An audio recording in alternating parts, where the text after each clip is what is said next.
moltes gràcies a tots per la vostra assistència en aquest 5è Congrés d'Acústica de Catalunya Acústicat.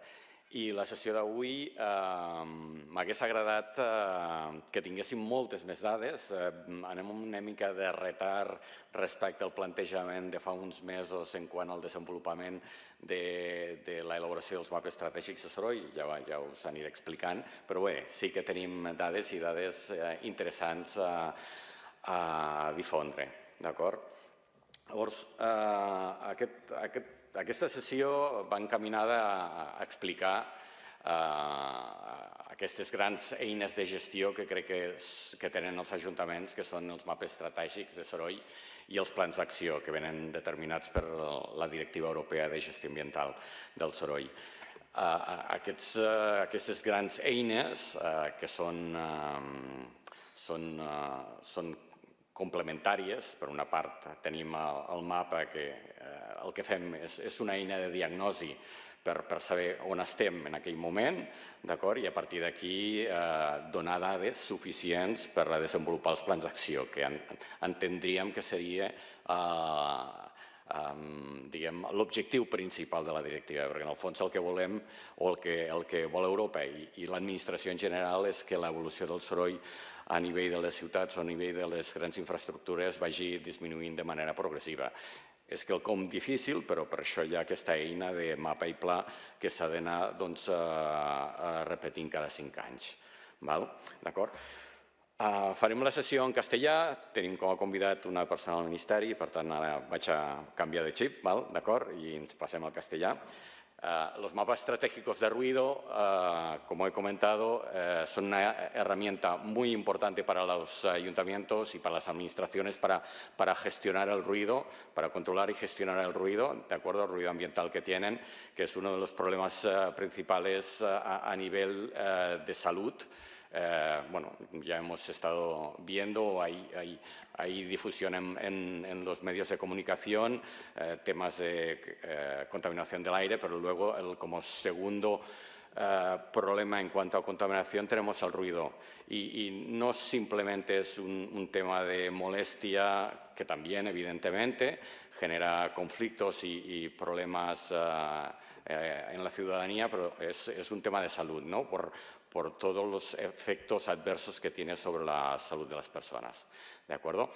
Entonces, la idea es, bueno, tenemos en la sala dos ponentes que nos van a dar mucha información respecto a los mapas estratégicos y los planes de acción.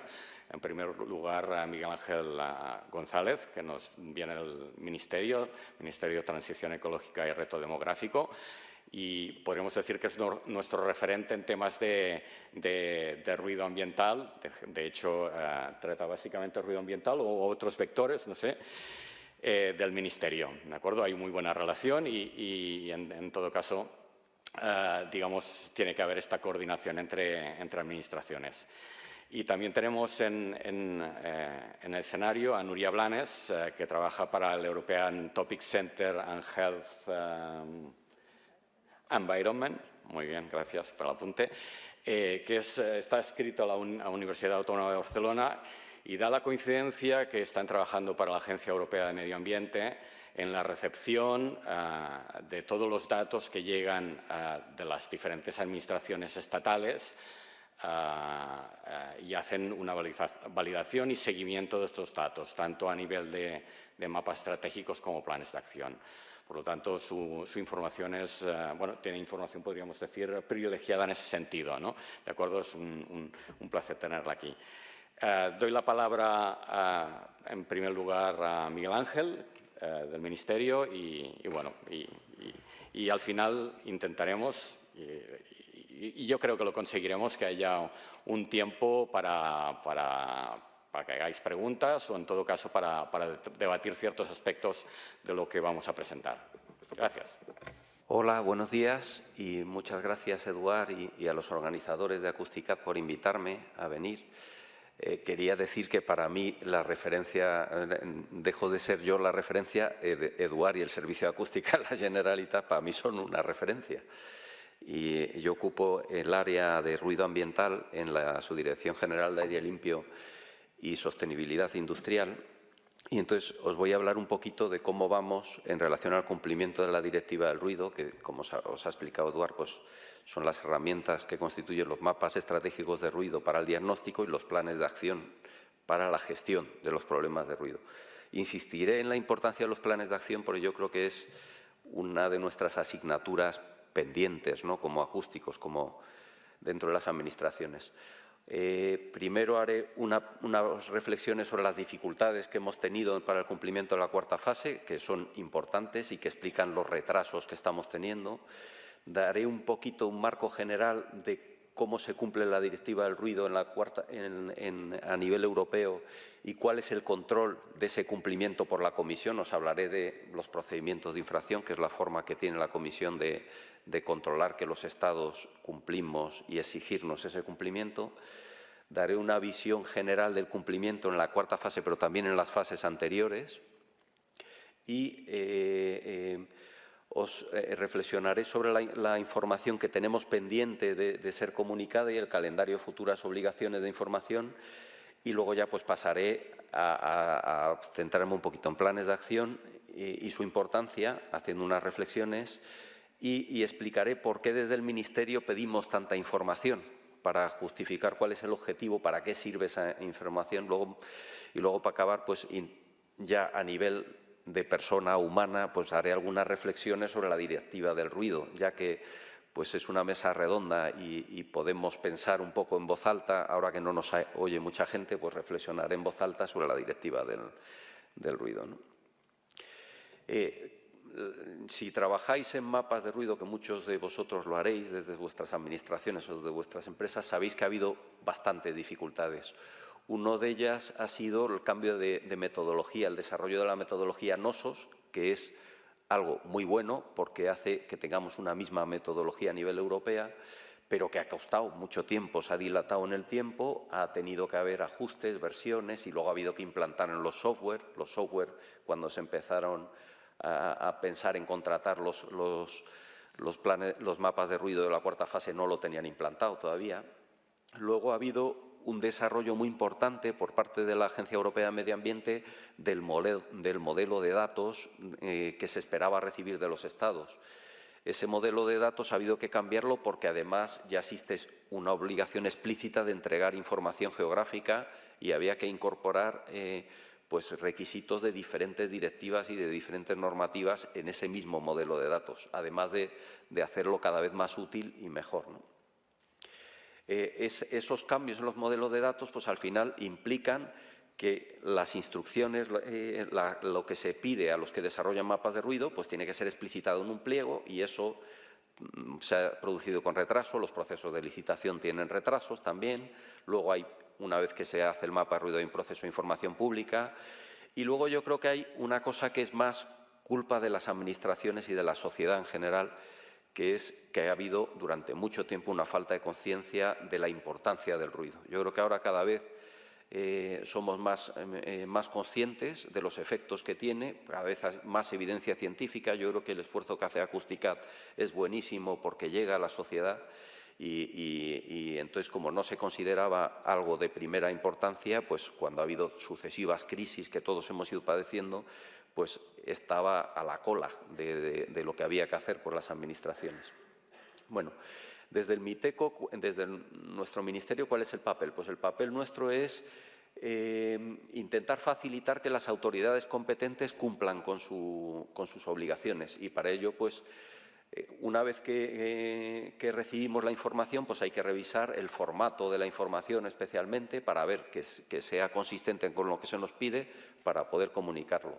Luego hay que hacer instrucciones técnicas, plantillas de datos, esquemas, para poder adaptar lo que nos piden a la realidad española, y a veces pues guías. Por ejemplo, hicimos una guía para aplicación de NOSOS.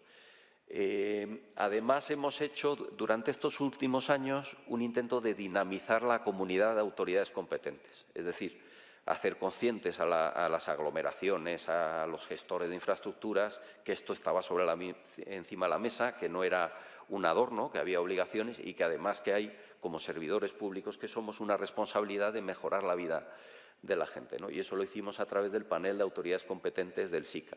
Tenéis ahí la la información, el URL del SICA. En relación al cumplimiento en la Unión Europea en esta cuarta fase, nosotros la información que tenemos pues no es muy privilegiada, pero hubo en febrero una llamada urgente para que comunicáramos todo lo que podíamos. Los países que reportan a la EMA bajo la Directiva del Ruido son los 27 que formamos la Unión Europea, más 3, al menos en la información que yo conozco, Islandia, Noruega y Suiza. Y nos explicaban cómo estábamos estos 30 países respecto a las obligaciones de reporte, según tipos de emisores acústicos, ferrocarriles, carreteras, aglomeraciones, aeropuertos. Hay países o estados de estos que no tienen obligaciones, por ejemplo, que no tienen un gran aeropuerto, si son pequeños, o han acabado el reporte, o hay errores en la información reportada y se espera resumisión, o hay un reporte parcial de información o no se ha reportado. El caso es que el grado de cumplimiento que se hablaba en febrero, porque en abril hemos hecho, yo creo que en muchos estados, un esfuerzo de comunicación de todo lo que se ha hecho y seguro que ha cambiado sustancialmente, pues digamos que que deja un poquito que desear, de manera que, por ejemplo, para aeropuertos, lo no reportado pues era una fracción importante, rondaba el 40%. En aeropuertos era lo único en lo que desde España habíamos reportado todo. Es mucho más fácil porque hay una autoridad competente y un número de aeropuertos limitados y es un problema serio para ellos. Y entonces, en aglomeraciones, el estado de cumplimiento pues es pues diferente. Muchos habíamos reportado o con errores o una parte, nosotros hemos reportado una parte pequeña de las aglomeraciones. Y luego, pues sin reportar también era importante. Y también había falta de reporte importante en ferrocarriles y en carreteras, aunque en estos casos la cantidad de estados que han reportado todo de carreteras y ferrocarriles pues es mucho mayor. ¿Cómo controla la Comisión el cumplimiento de las obligaciones de los Estados? Pues lo controla a través de los procedimientos de infracción. Los procedimientos de infracción, al final lo que existe, si la Comisión constata que hay un incumplimiento, lo que abre primero es una fase informal que se llama proyecto piloto y que es un diálogo estructurado con el Estado. Y empieza pues a decir, pues el Estado pues, puede aportar información objetiva, jurídica, intentar solucionar el problema. Pero si no se soluciona el problema, se da el siguiente paso, que es una carta de emplazamiento. En esa carta de emplazamiento el Estado puede responder y si no se resuelve lo que pide la Comisión, el siguiente paso es un dictamen motivado. En el procedimiento de infracción que tiene abierto España por la segunda fase nos encontramos en esta fase de dictamen motivado. En ella ya la información no se remite a través del Ministerio, se remite a través del Ministerio de Asuntos Exteriores, que normalmente los territorios del Estado pues remiten directamente sin pasar por nosotros. Nosotros, como Ministerio de Medio Ambiente, os agradecemos que lo que se remita también para poder tenerlo en cuenta, incorporarlo al SICA, etcétera.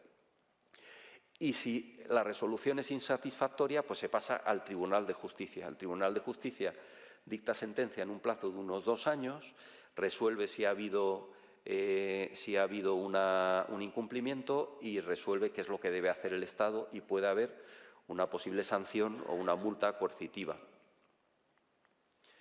Hay una URL, que es esta de la Comisión, donde se pueden consultar los procedimientos de infracción.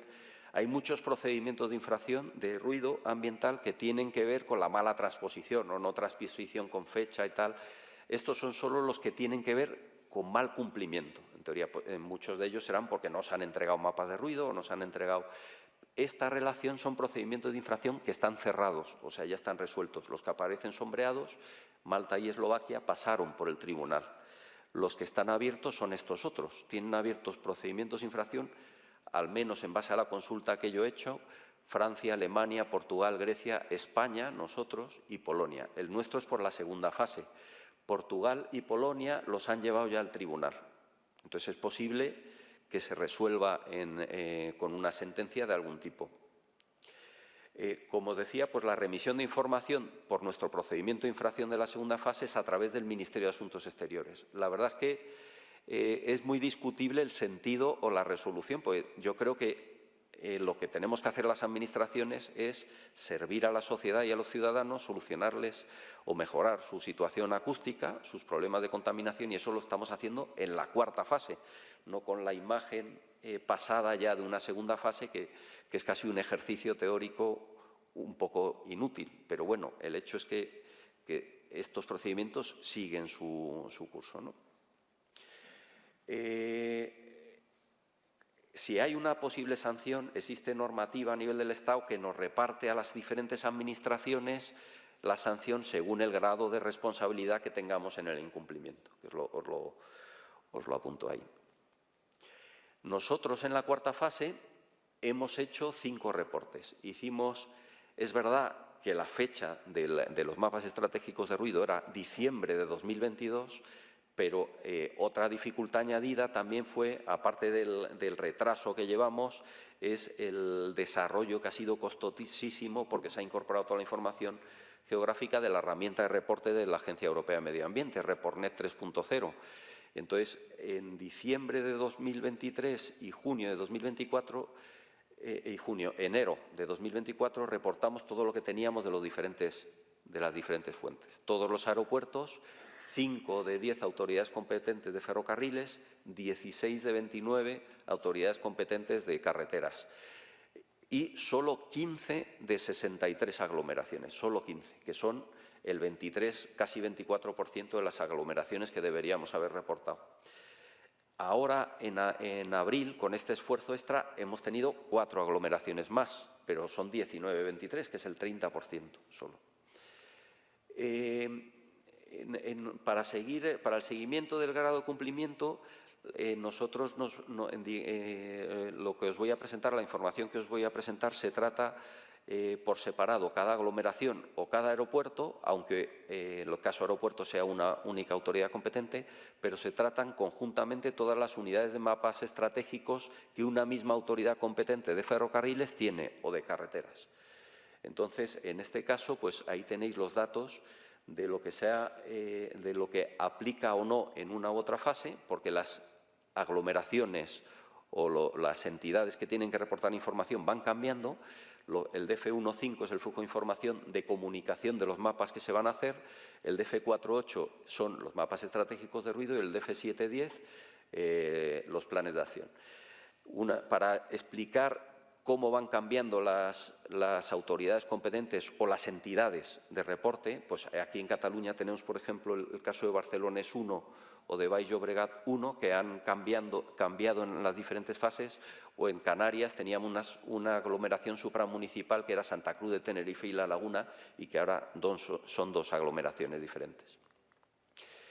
De manera que el número de autoridades competentes, el número de entidades que reportan, o de aglomeraciones y aeropuertos, eran 50 en la primera fase, que sabéis que los umbrales de reporte eran mucho menores, pasaron a 108 en la segunda y tercera fase y ahora son 115. Tenéis en negro los datos globales y por colores el número por tipo de emisores.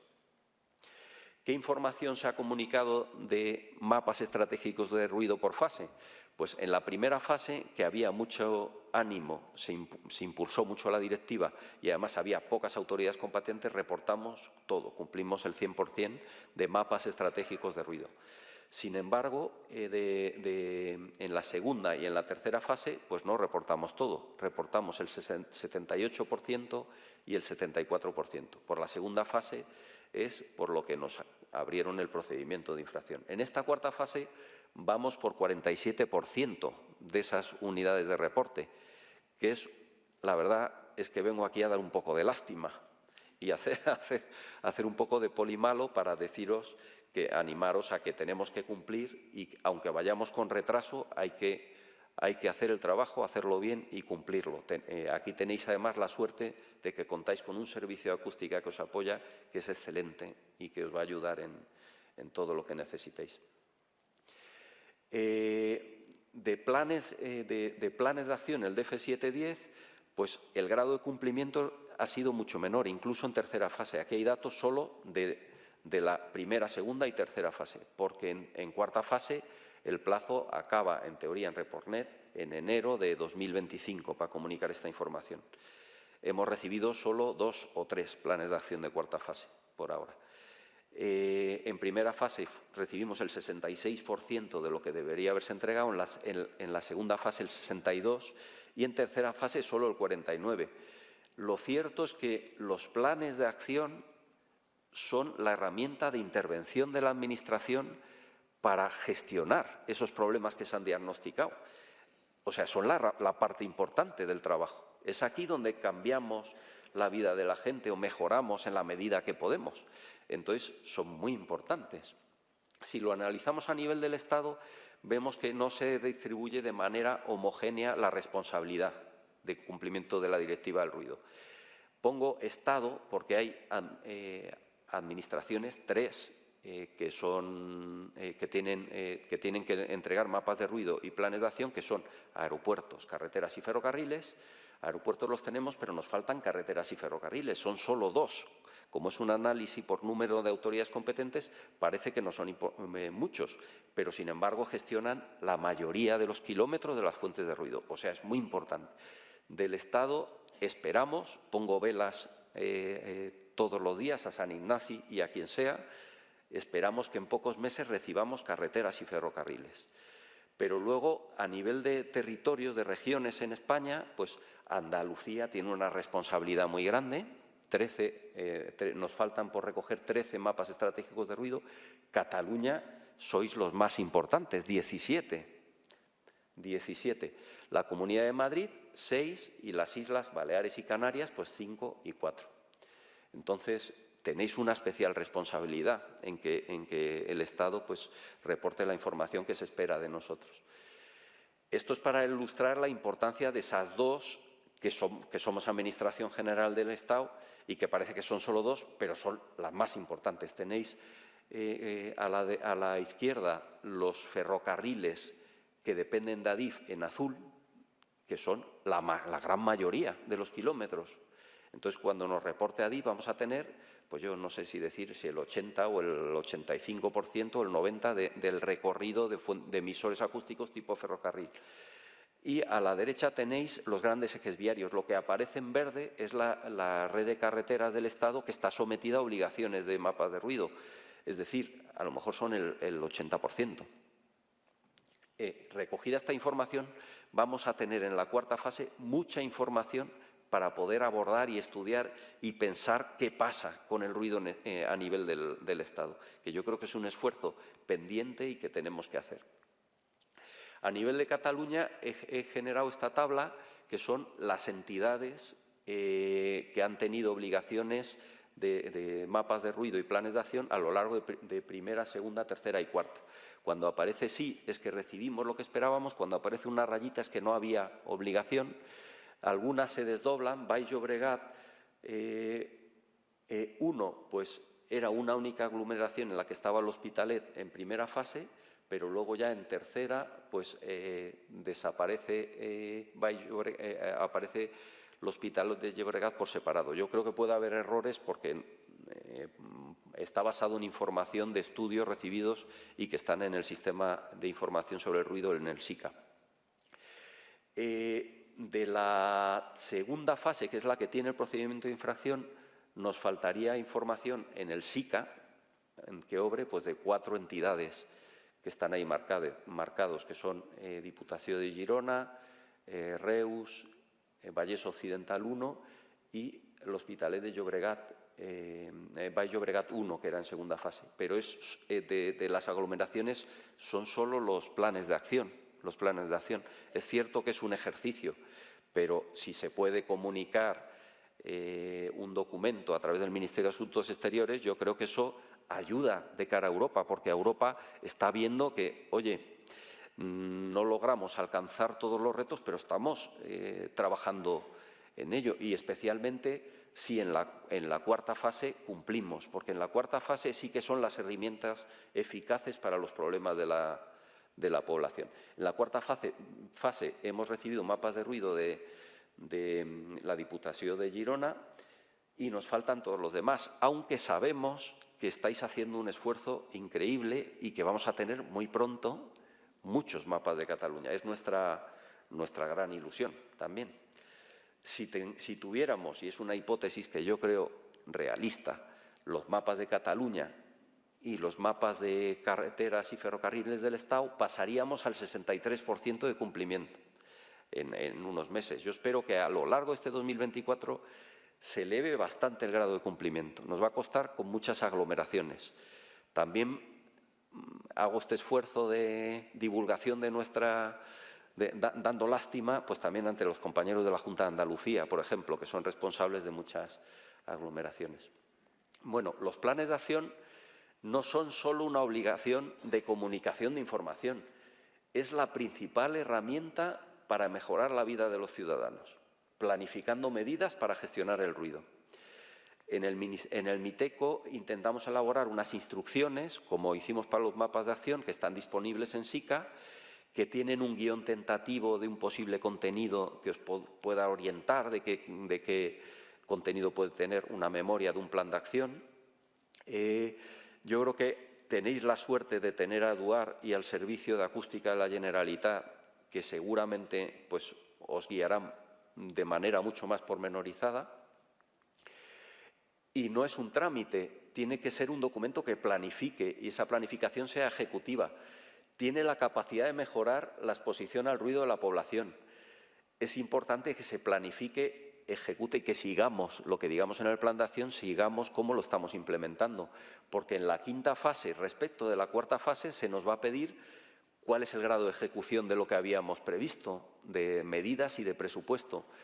Cuál es la mejora real que hemos obtenido con lo planificado y cuáles son las medidas que se han implementado parcialmente o no se han implementado. Respecto a la información que os solicitamos del Ministerio, os solicitamos una cantidad ingente de información, es verdad. Hay una parte que es para publicación en SICA, que son los documentos en PDF, las memorias y luego pues archivos que hacemos descargables con los formatos habituales SHP. Hay otra parte que es para alimentar con el Geopacas y con los sistemas con los que cuenta la Comisión Europea y la EMA ahora, el reporte de información a través de ReportNet. Y luego estamos haciendo el esfuerzo de hacer una infraestructura de datos espaciales del ruido con obligaciones de la directiva en SICA, que se va a llamar IDSICA y que está funcionando en la sombra, sin abrir. De nuevo, porque nos da un poco de… Lo vamos a abrir con información de la cuarta fase y todavía nos da un poco de vergüenza abrirlo. Pero yo espero que en breve esté abierto. Y entonces hay información que se pide para alimentar ese sistema. Os pedimos archivos raster de los resultados de indicadores acústicos porque pueden ser muy útiles, porque por primera vez vamos a poder hacer operaciones geográficas, sumar emisores acústicos y tener una aproximación un poco más global al ruido en un territorio, pues sabéis que hay muchas confluencias, solapes de infraestructuras que pueden tener estudios de mapas de ruido diferentes y el ciudadano lo que percibe es el ruido global que le causan los emisores. Respecto a los planes de acción, pues pedimos información para SICA, que son la memoria, etcétera, e información para reporte a la Comisión según los formatos y contenidos que nos pide la Comisión. ¿Por qué se hace pedir toda esta información? Pues primero para que sea más o menos homogénea a nivel del Estado y comparable.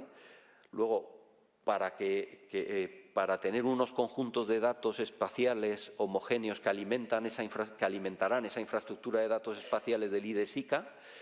Y luego, para intentar rescatar, en cierta medida, los datos de contorno, digamos, que explican los resultados, los datos de origen, de descripción de las fuentes de ruido, etcétera. Y los raster o otra información porque nos van a permitir intentar, yo creo que por primera vez, formarnos una aproximación un poco global a cuál es la magnitud a nivel del Estado del problema de la contaminación acústica. Eso es muy importante para ponerlo encima de la mesa, decírselo a todos, intentar definir políticas que sean de carácter estratégico, ¿no? Y luego, para acabar, pues quería hacer reflexiones en voz alta y totalmente personales y particulares que para nada son la opinión del Ministerio, son mis opiniones como participante en este foro, ¿no? Que es, yo creo que la directiva peca un tanto de inflexibilidad. Tenemos una concentración de esfuerzos enormes cuando hay que hacer los mapas de ruido, que son cada 4 años, y quizá pues, si rebajamos esa inflexibilidad sería más fácil cumplirla. Luego es verdad que nos basamos en modelizaciones que son muy complejas y que requieren de mucha información. Sería muy bueno que esa información de una fase a otra no se pierda, sino que hubiera un reservorio, para que se pueda reutilizar y se reduzca la carga de trabajo en revisiones de los mapas estratégicos de ruido. Luego creo que existe un problema de accesibilidad de las administraciones a expertos en acústica. Creo que en Cataluña a lo mejor no existe tanto este problema, pero en otros territorios del Estado sí. Yo creo que hay aglomeraciones que rondan el límite del umbral, que ni siquiera tienen alguien que se ocupe de acústica en su administración, más allá de la policía local interviniendo, ¿no? Y luego los PAR, de nuevo, los planes de acción, son muy importantes. Hay que mejorarlos, tienen que tener contenido y ahí es donde cambiamos la vida de las personas. Y luego yo creo que la forma de calcular cuál es el efecto y el efecto sobre la población expuesta, deberíamos intentar estabilizarla, al menos a nivel de una aglomeración, pues que no cambie entre una fase y otra, pues que siempre pongamos la población en los mismos sitios, pues si no salen datos que son muchas veces incomparables, ¿no? Que no depende quién haga el estudio acústico, depende. Y hay que pensar, y eso nos tocará hacer una reflexión de por qué muchas aglomeraciones incumplen, qué fórmulas podemos hacer para rellenar estos gaps y luego, pues yo creo que también hay directivas que se basan más en estrategias o planes a un nivel más agregado. A lo mejor se puede reflexionar si eso podría ser posible en la directiva del ruido. Y ya, pues yo creo que ya tengo que cortar, perdonar que haya bajado un poquito el nivel también respecto a la presentación anterior. Gracias. Gracias, Miguel. De acuerdo, pues yo lo que voy a hacer rápidamente es haceros una breve introducción del trabajo que hemos hecho en Cataluña con las aglomeraciones, básicamente, y a partir de aquí ver qué resultados globales podemos empezar a sacar. ¿De acuerdo? Bueno, Miguel Ángel me ha nombrado varias veces, pero realmente detrás somos un equipo de técnicos y técnicas, somos todo un equipo y un equipo fantástico y que bueno, es importante mencionarlo, el Servicio de Prevención y Control de la Contaminación Acústica y Lumínica. Respecto a mapas y planes, ya hemos estado hablando de que son 2 herramientas que son cíclicas, que se van repitiendo en el tiempo, cada 5 años, y además entre mapas y planes hay un decalaje. Justamente ahora estamos en un periodo de transición, ¿no? Digamos, en que dejamos fase 3, desde la Generalitat la parte de aglomeraciones la tenemos cerrada y nos hemos puesto en pleno a fase 4. Mapas estratégicos por una parte y planes de acción que también ya estamos coordinando con los diferentes ayuntamientos implicados en su elaboración. Hay un cambio metodológico importante tanto en mapas como en planes y realmente hay mucho trabajo detrás, no es sencillo lo que nos piden, sobre todo porque también si nos lo tomamos en serio, digamos las implicaciones que lleva y la información que conseguimos y que se puede revertir de cara a la sociedad, de cara a la ciudadanía es importante.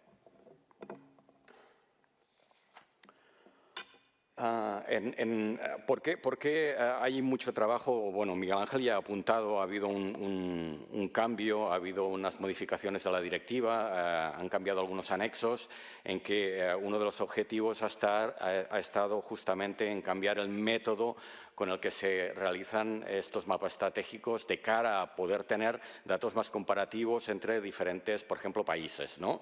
¿De acuerdo? Hasta ahora, las diferentes fases sí que obteníamos unos indicadores, pero estos indicadores al final, si están hechos con métodos significativamente diferentes, no son del todo comparables. ¿De acuerdo? Entonces, Europa lo que quería es tener realmente métodos comparables.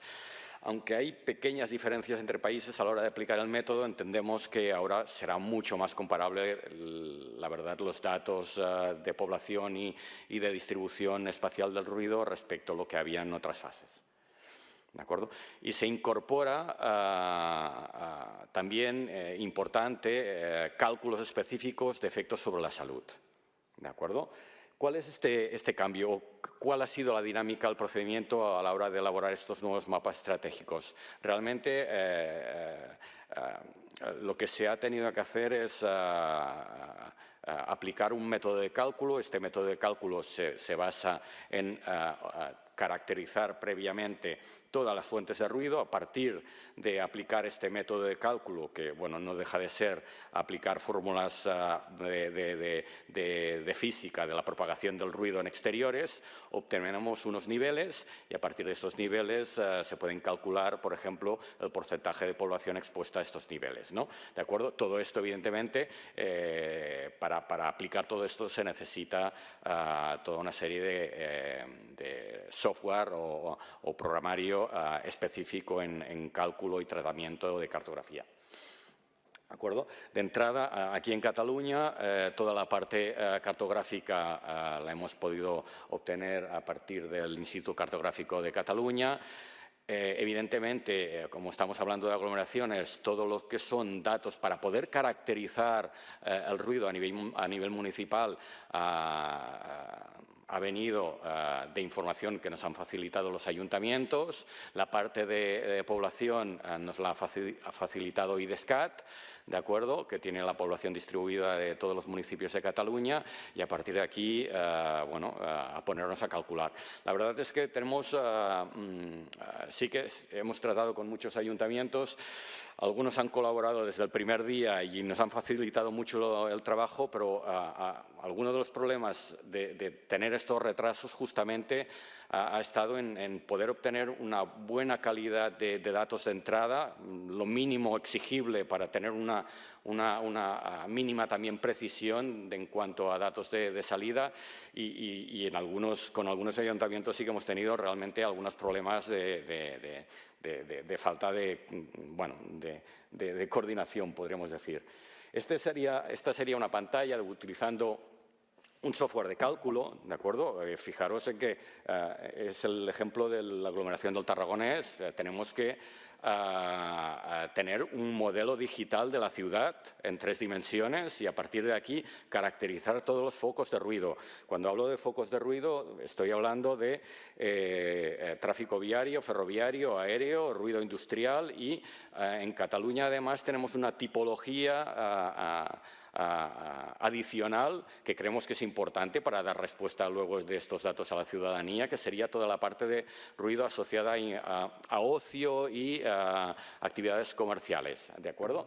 Evidentemente, el software utilizado es el CanNA, es un software a nivel internacional muy conocido, y bueno, todo esto no lo hubiéramos podido hacer sin nuestros partners tecnológicos que nos han ayudado, bueno, que han hecho la parte más dura, que es la parte de tratamiento cartográfico y preparar todos los datos para hacer correr el modelo, ¿no? Axioma y Aave Enginyers.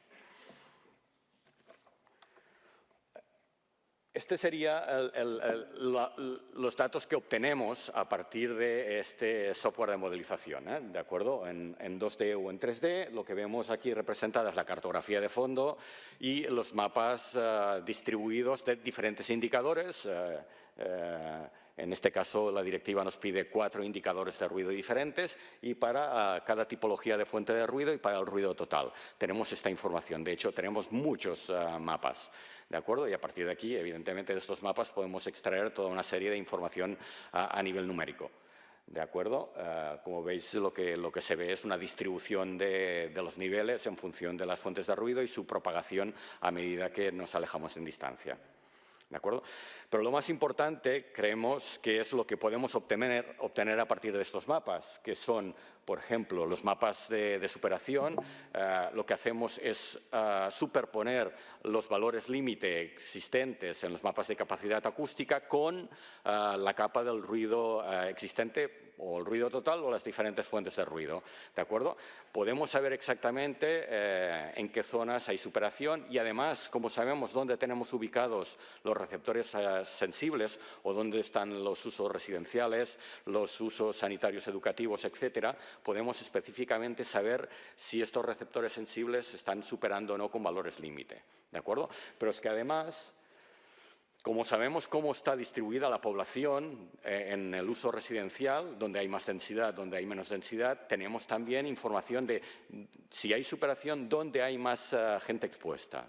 ¿De acuerdo? Y esta es una información que damos, que tienen a disposición evidentemente los ayuntamientos para luego, como han comentado, es la base para la elaboración de planes de acción. Una cosa importante también, la directiva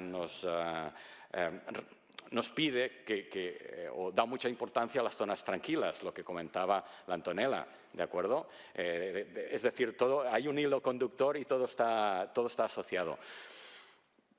En este caso, como información adicional, también comprobamos todo aquel territorio de las ciudades que cumpliría con, podríamos decir, zonas de buena calidad acústica, y lo comparamos con zonas tranquilas urbanas y con la figura de las CEPCUAS, que es una figura a nivel normativo donde se exigen unos determinados niveles muy altos de calidad.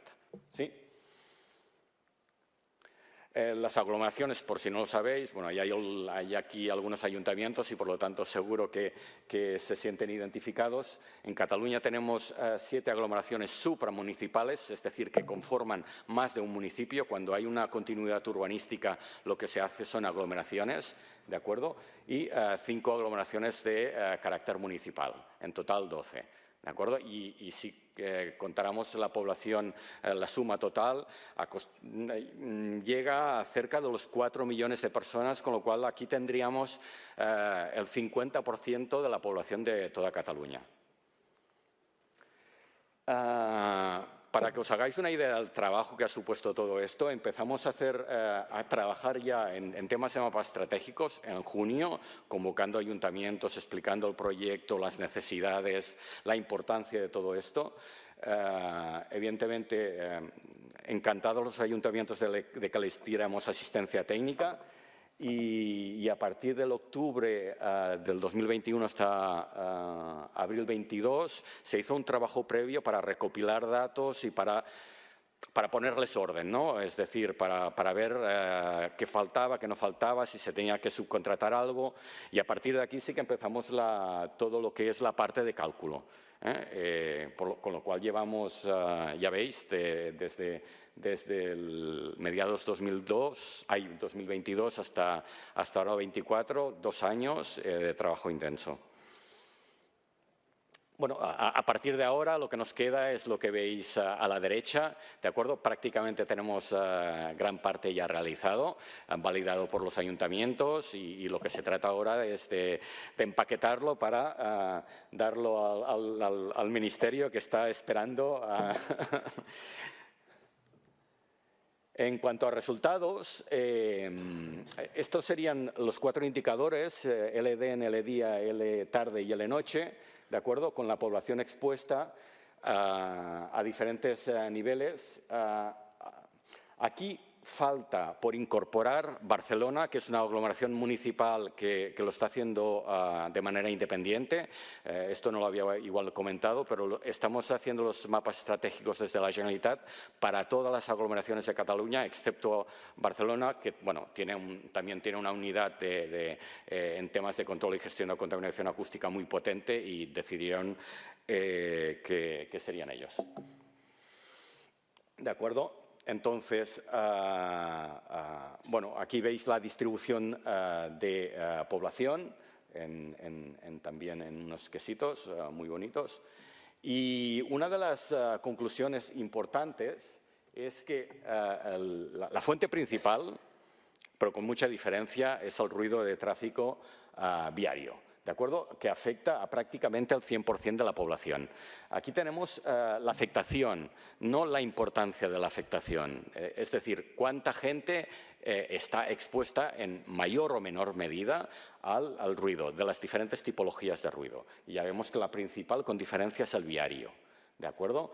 De hecho, el ruido total en estos gráficos, horario diurno y nocturno, el horario total coincide bastante con los niveles de exposición, la población expuesta a los valores globales con los valores asociados al ruido de tráfico viario. ¿De acuerdo? Evidentemente hay afectación del ferroviario, aéreo. Estos datos no están completos porque hemos modelizado, podríamos decir, todas las fuentes de ruido, excepto el ruido de infraestructuras aéreas. Esta información nos la ha pasado directamente a la Dirección General de Aviación Civil, ¿de acuerdo?, que hace los aeropuertos, y nos ha pasado la información, podríamos decir, como filtrada. No tenemos toda la información y con lo cual no hemos podido saber exactamente a niveles bajos si hay una exposición, que entendemos que sí, ¿de acuerdo? Y nos ha pasado a partir de un determinado umbral los niveles de población expuesta. ¿Vale? Importante esta transparencia. Como sabéis, la normativa en Cataluña tenemos, por una parte, unos valores límite que están asociados al uso del suelo y a la zonificación. Hablaríamos en objetivos de calidad a unos niveles de 65-55 que no se deberían superar en usos residenciales, es decir, usos donde haya personas viviendo. No podrían haber valores superiores a 65-55. Si comparamos estos datos, veríamos que en valores de día y noche del 13,8 y el 24% de la población está expuestos a niveles superiores. Si hacemos este mismo cálculo para infraestructuras viarias, vemos que son el 35, el 13,5 y el 23. Por lo tanto, aquí también vemos esta correlación. Es decir, prácticamente todas las superaciones o la población afectada es debida al ruido de tráfico viario. Sí que tenemos un pequeño porcentaje a ferroviario y a ocio, y un pequeño, pero décimas de porcentaje a ruido industrial, pero el gran paquete viene definido por o viene debido al ruido de tráfico. Y finalmente, lo que hemos visto comparando las diferentes fases es que la evolución es positiva. Y de fase 3 a fase 4 también vemos una reducción en la población expuesta, tanto a nivel día, tarde y noche, en cuanto comparamos la población en fase 3 y en fase 4. ¿De acuerdo? Pues hasta aquí. Muchas gracias. Dejo paso a Nuria, que nos va a hablar a nivel europeo de información que nos pueda ayudar a entender mejor todo esto. Gracias. ¿Tienes el móvil aquí? Gracias. Gracias por la introducción también. Yo vengo de la Universidad Autónoma de Barcelona. Estamos trabajando en el Centro Temático Europeo de Salud Humana y Medio Ambiente, que trabaja conjuntamente con la Agencia Europea de Medio Ambiente. Y lo que os he venido a presentar hoy es qué se hace con todos estos mapas y toda la información que se entrega a la Comisión Europea y a la Agencia Europea de Medio Ambiente, y qué tipo de políticas se quiere dar respuesta.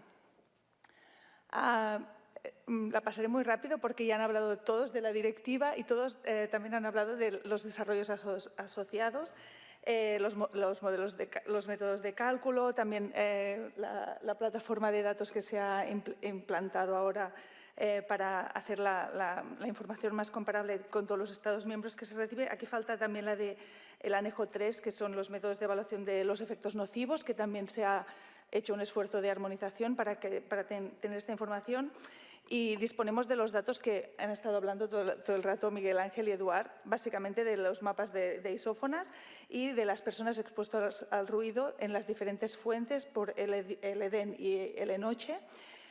¿Y qué hacemos? Se analiza el impacto que hay del ruido a toda Europa y las tendencias de la exposición al ruido, si se está mejorando o no se está mejorando. Analizamos también la variabilidad entre países y ciudades, teniendo en cuenta lo que también hemos comentado, que los métodos de cálculo hasta ahora no eran tan comparables, impactos en la salud, impactos en el territorio y lo he puesto en cursiva porque la presentación de hoy era de los mapas estratégicos, pero también se hace todo un análisis de los planes de acción que se entregan y sobre todo de las medidas que se están aplicando en los diferentes, bueno, sobre todo en las zonas más problemáticas de Europa.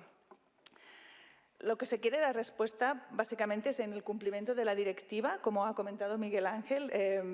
Si no se cumple la directiva hay todos los procesos de infracción que la Comisión Europea está llevando a cabo, pero también todo de políticas de la Comisión Europea como son el Green Deal y el Zero Pollution Action Plan, que lo que pretenden, por ejemplo, en el caso del ruido, es reducir el 30% de las personas que tienen molestia crónica al ruido debido al transporte, con lo cual hay todas unas políticas a nivel de Comunidad Europea y también de la OMS, que os la he marcado al final, que pretenden reducir el impacto del ruido.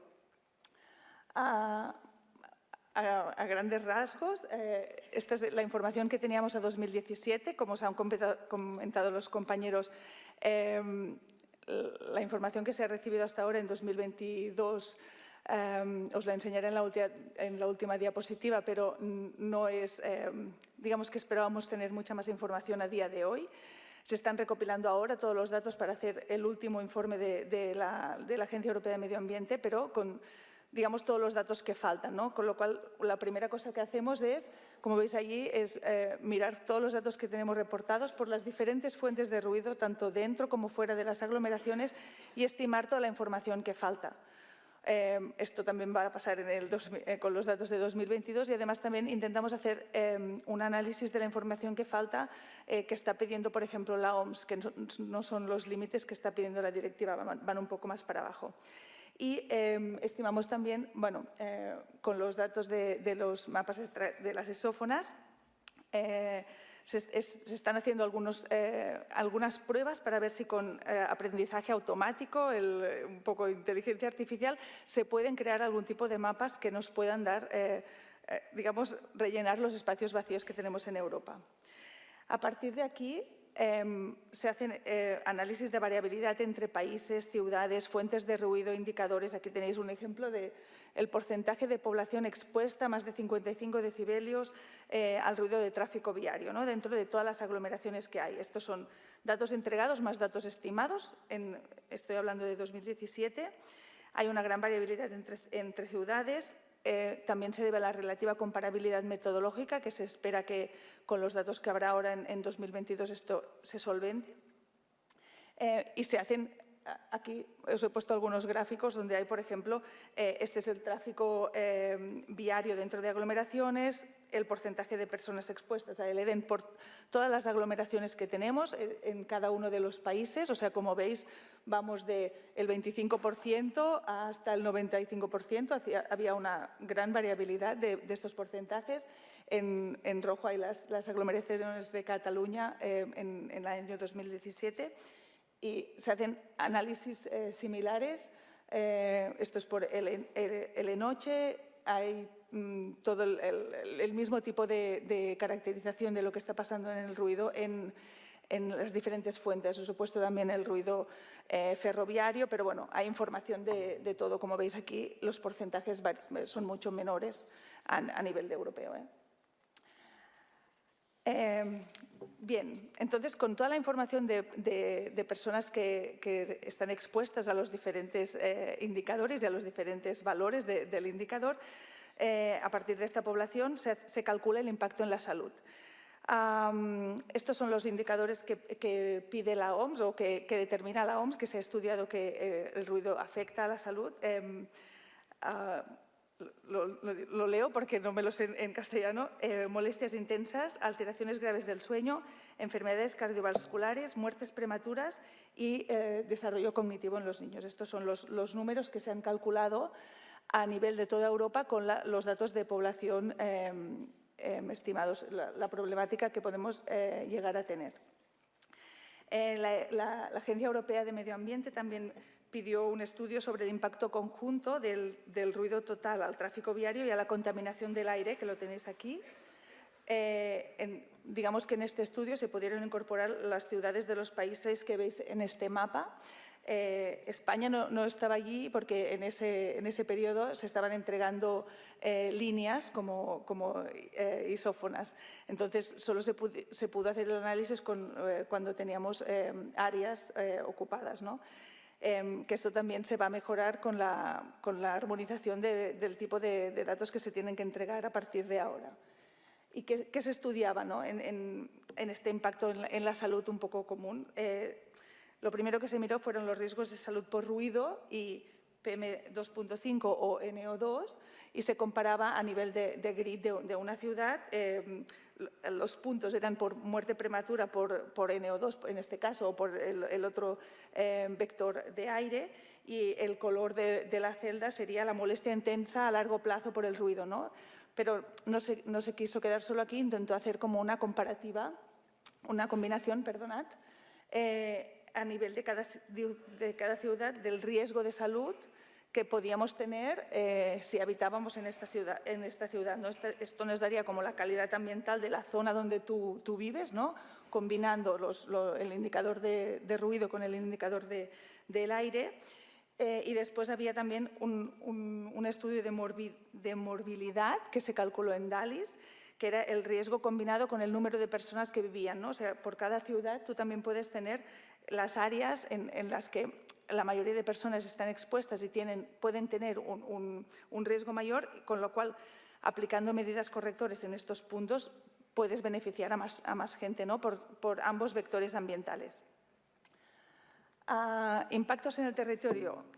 Claro, los mapas de isófonas nos permiten ver dónde hay la problemática y dónde actuar y dónde hacer medidas correctoras, pero también nos permiten positivizar un poco el discurso y ir a toda la parte de zona tranquila y áreas de tranquilidad que tenemos, ¿no? En Europa. Tendríamos como áreas verdes potencialmente tranquilas dentro de las ciudades o, si no, también a nivel territorial, un índice de tranquilidad que nos diría como fuera de aglomeraciones qué grado de tranquilidad podemos tener vinculado con espacios Natura 2000, pero básicamente que son las grandes infraestructuras, ¿no?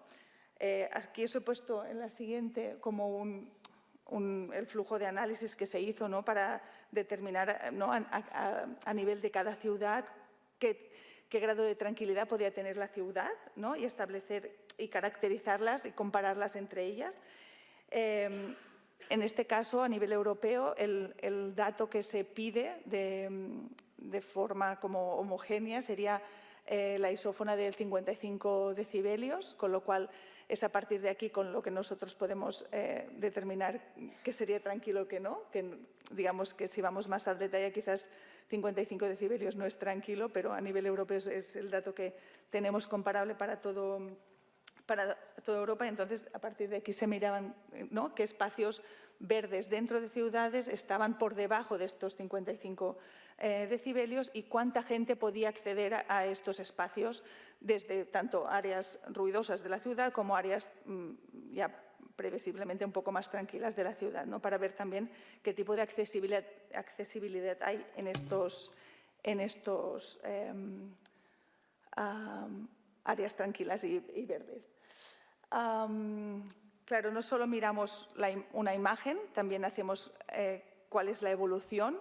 Eduard también nos ha presentado un poco, ¿no? qué evolución han visto.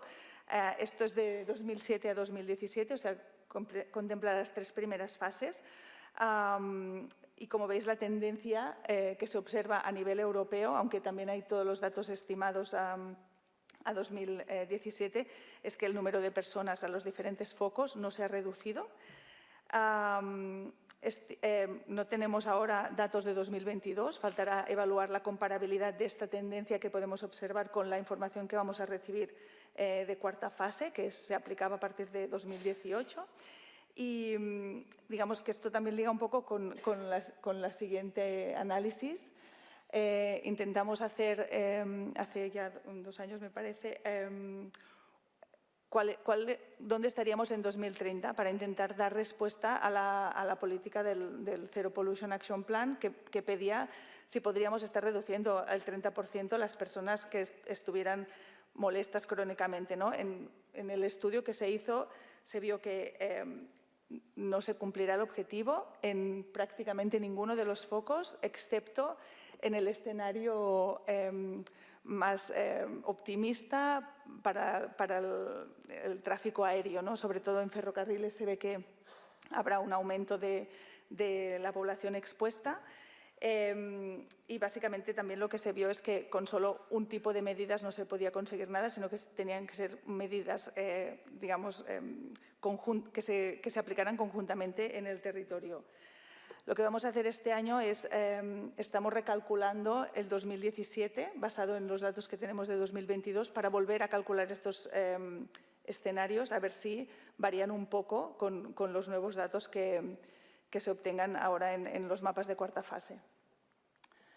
La diapositiva anterior era el número de personas expuestas. Aquí lo que se hizo es estimarlas en los diferentes escenarios, pero con molestia intensa, ya que en el Zero Pollution Action Plan hablan de molestia crónica, no se sabe muy bien a qué se referían cuando hicieron digamos, la directiva, pero aquí a la parte derecha también os he puesto las políticas y los factores que se tuvieron en cuenta para hacer estas estimaciones, ¿no? Tanto para el escenario optimista como para el escenario conservador. Y bueno, las podéis mirar, fueron políticas que estaban aceptadas o implementadas a nivel europeo o que ya estaban aprobadas, que se tenían que cumplir, con lo cual no van al nivel más local, que quizás hay cosas mucho más novedosas. Y para terminar, bueno, como os han comentado los compañeros, esta sería como un poco los datos que tenemos a día de hoy. Se están bajando ahora los datos, con lo cual el informe que va a salir a mediados del año que viene, en 2025, por la Agencia Europea de Medio Ambiente, van a tener los datos que están ahora. O sea, estos datos que estábamos comentando quizás van a ser estimados, porque si no, no hay tiempo. Pero bueno, un total de 8 de 32 países no han entregado ningún tipo de información aún en este sistema. Y de los países que han entregado tanto fuentes de ruido como mapas estratégicos, digamos que estamos hablando de se esperaban 372 aglomeraciones, se esperan unas 100 más que aún no tenemos ningún tipo de información sobre ellas, pero solo nos faltan 99. O sea, básicamente nos faltan 3/4 partes de la información.